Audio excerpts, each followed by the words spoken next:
Hace algunos días, la magistrada Paola Plaza procesó a 4 exagentes de la DINA por el asesinato en plena dictadura de quien era el conservador de bienes raíces de Santiago. Los motivos: negarse a inscribir algunas propiedades.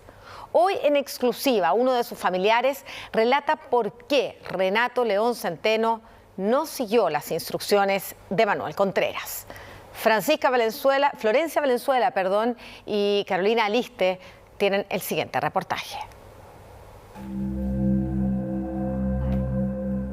Querido Gupa, jamás sospeché que la muerte de Renato pudo haberse debido a un asesinato. Enigma que ocurrió a mediados de los 70, una historia de dudas y contradicciones que recién 47 años después comienza a tener respuestas. Apareció como suicidado este señor que vivía solo en la calle Holanda, en Providencia, en un departamento. Se habría negado a inscribir algunas propiedades que pertenecían a opositores al régimen militar.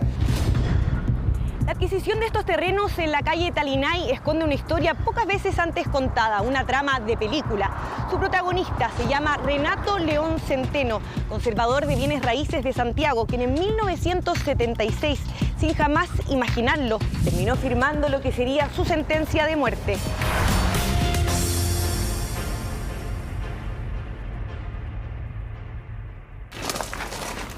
Hola. Hola, ¿cómo estás?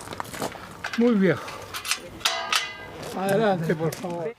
La memoria de Gustavo León a sus 93 años es envidiable. Bien, aquí tengo algunos recuerdillos que escribí. Y si bien hay cosas que a veces olvida, lo que nunca se ha borrado de su mente es lo que sucedió con el conservador de bienes raíces Renato León Centeno, su tío.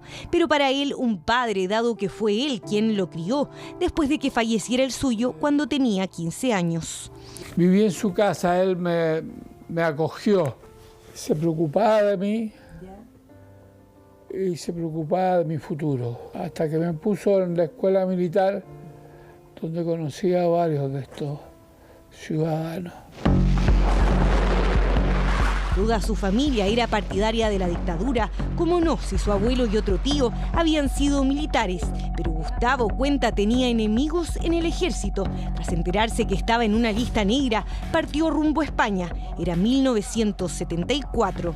Entonces usted se va a España y usted mantuvo contacto siempre con Renato León Centeno. Sí, y me fue a ver también. Y me habló muy bien de Pinochet. El conservador de bienes raíces de Santiago lo fue a ver a Barcelona en 1976. Fue ahí que le comentó un hecho curioso. En ese momento, para ellos, una simple anécdota.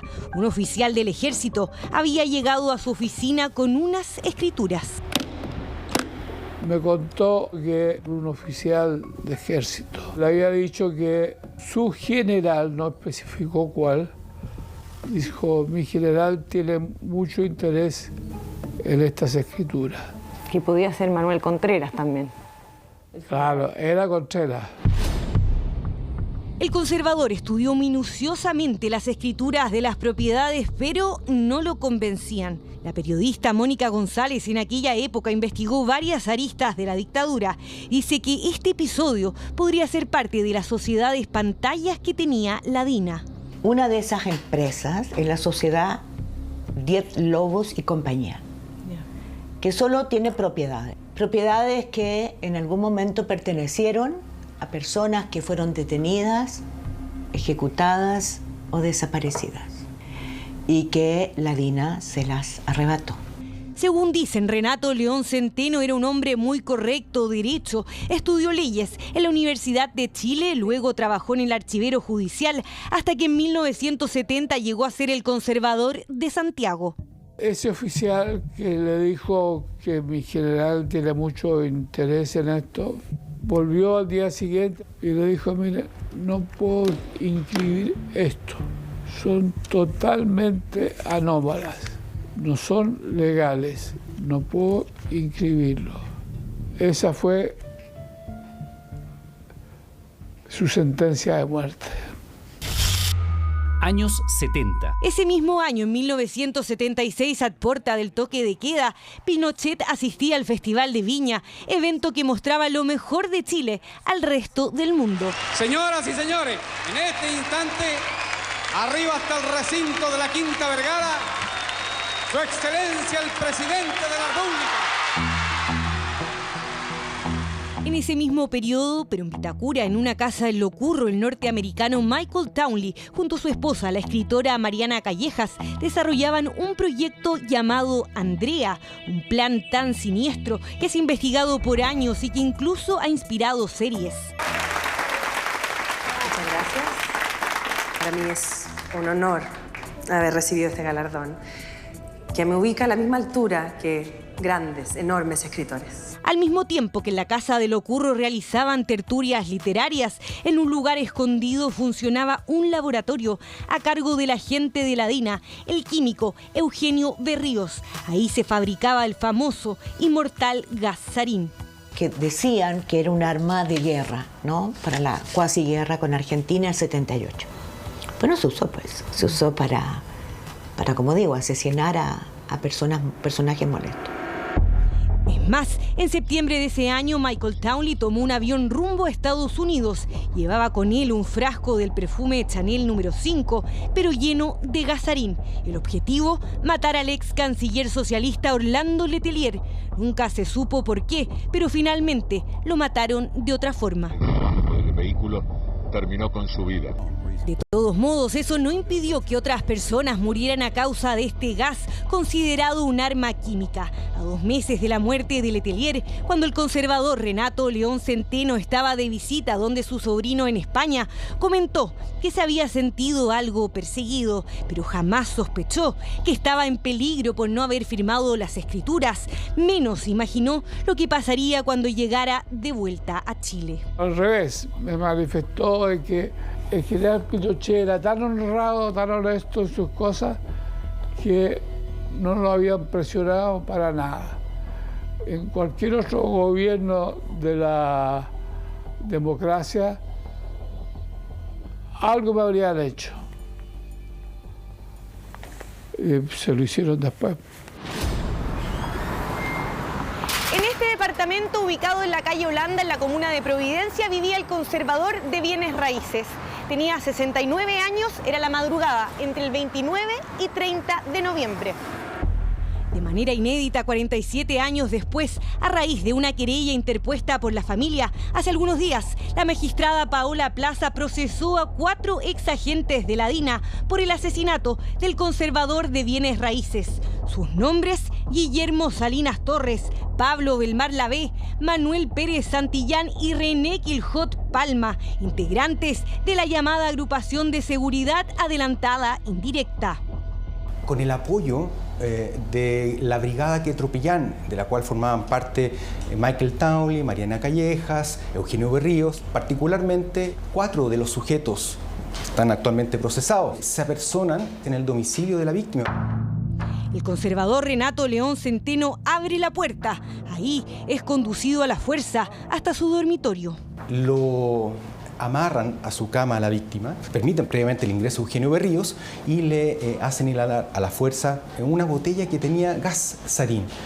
El conservador muere rápidamente. Tras eso, los oficiales se retiran del departamento, pero se les queda el frasco con gasarín. Eugenio Berríos intenta volver a entrar al domicilio. Pero no pudieron ingresar, porque también ahí hubo una intervención del portero del edificio, del conserje del edificio, pero también había una doble chapa que tenía en la puerta. Al día siguiente, los diarios publicaron la noticia como una policial. Habían distintas versiones de que se había suicidado, de que se trataba de un crimen pasional, de un robo. Se dice entre la gente de la DINA que lo asesinan porque habría violado al hijo de un capitán de ejército.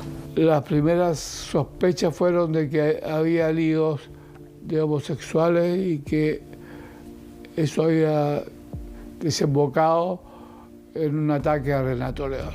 Y fue lo que usó el general Contreras para desacreditarlo. En esa época todavía se podía desacreditar con esa condición y tapar su gestión.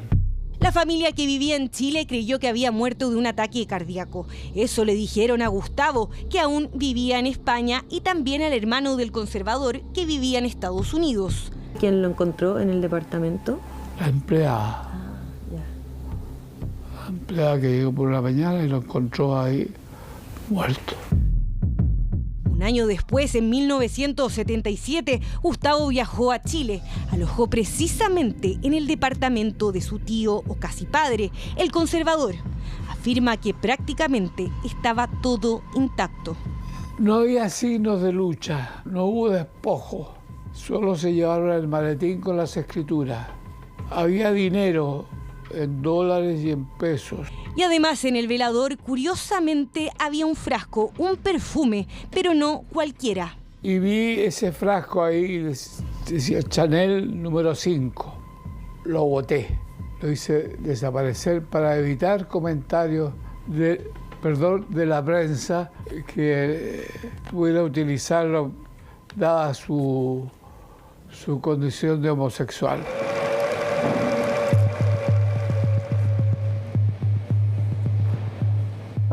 Nunca más habló del crimen hasta que, a principios de los 90, a través de una investigación del ministro Bañados por el caso Letelier, se empezaron a conocer los verdaderos detalles de la muerte del conservador. Ahí Michael Townley reveló que se proporcionó gas sarín para matarlo. Pero no solo eso, accedimos en exclusiva a la transcripción de la declaración de Townley y esto fue lo que dijo. Me parece que en algunos escritos que he leído se ha sugerido que tenía negocios con la DINA o que la DINA se las arregló para tomarle bienes acerca de los cuales él estaba creando problemas. Estaba convirtiéndose en una molestia y personas de la DINA debían eliminarlo o asesinarlo. Nunca nadie investigó, aun cuando los hechos fueron denunciados el año 77 al sexto juzgado del crimen de Santiago. Yo esperaba que la Corte levantara un juicio y averiguara, pero no hizo absolutamente nada. Hasta que en 1993 el diario La Segunda publicó este reportaje realizado por la periodista Cheri Salaquet. Titulaba ¿Quién mató al conservador de bienes raíces Renato León? Lo primero que hice fue conseguirme el certificado de defunción, que nunca había sido dado a conocer. Y ahí decía que él había muerto de una toxemia aguda inespecífica. Y ahí conseguí contactar a su hermano, don Guillermo León. El hermano del conservador Guillermo al momento de la entrevista tenía 77 años y vivía en Estados Unidos desde principios de los 70. El hermano me dijo que cuando él había venido a Chile, al funeral de su hermano, él tenía un primo que fue el que reconoció el cuerpo y que era un militar retirado y que le había dicho que no creyera las versiones de la prensa de izquierda y que se quedara con la versión de que su hermano había muerto en el sueño. Y finalmente se quedó con esa versión, hasta que en los 90 se empezaron a saber más detalles. Tras esa entrevista, le mandó esta carta a su sobrino Gustavo, quien seguía viviendo en España. Querido Gupa, jamás sospeché que la muerte de Renato pudo haberse debido a un asesinato. En esa carta le plantea la duda: ¿cuál fue el verdadero motivo del crimen y quién en la DINA lo mató? Según el procesamiento que realizó la ministra Paola Plaza, los integrantes de la DINA le habrían dado muerte tras haberse negado a inscribir y traspasar ilegalmente unas viviendas ubicadas en el sector de Talinay, en Peñalolén, así como también unos terrenos ubicados en La Reina. ¿Usted no sabe qué terrenos son los que finalmente se inscribieron o se negó a inscribir? No. Que se quiso inscribir, no. Claro. La calle Talinay actualmente queda en La Reina, justo al límite con Peñalolén. Aquí hoy está el club de campo militar, también hay varios condominios con viviendas de militares. En una de ellas vivía incluso Manuel Contreras. Pero, ¿cómo llegaron estas propiedades a manos del ejército? Fuimos al conservador de bienes raíces. Lo único que encontramos es el registro de expropiación del año 1967. Después de eso, no hay más registros. No se sabe cómo llegaron a manos de los militares. Bueno, Renato León Centeno se llevó su secreto. Se llevó esos secretos porque no se pudo identificar cuáles fueron los grandes paños que él no quiso inscribir y que seguramente otros sí inscribieron. Yo considero un mártir de la justicia. Aún falta saber si las defensas intentarán revocar el auto de procesamiento. Por ahora, solo se sabe que los 4 procesados por la ministra Paola Plaza se encuentran en libertad tras haber pasado unos días en prisión preventiva. Sus abogados no estuvieron disponibles para una entrevista.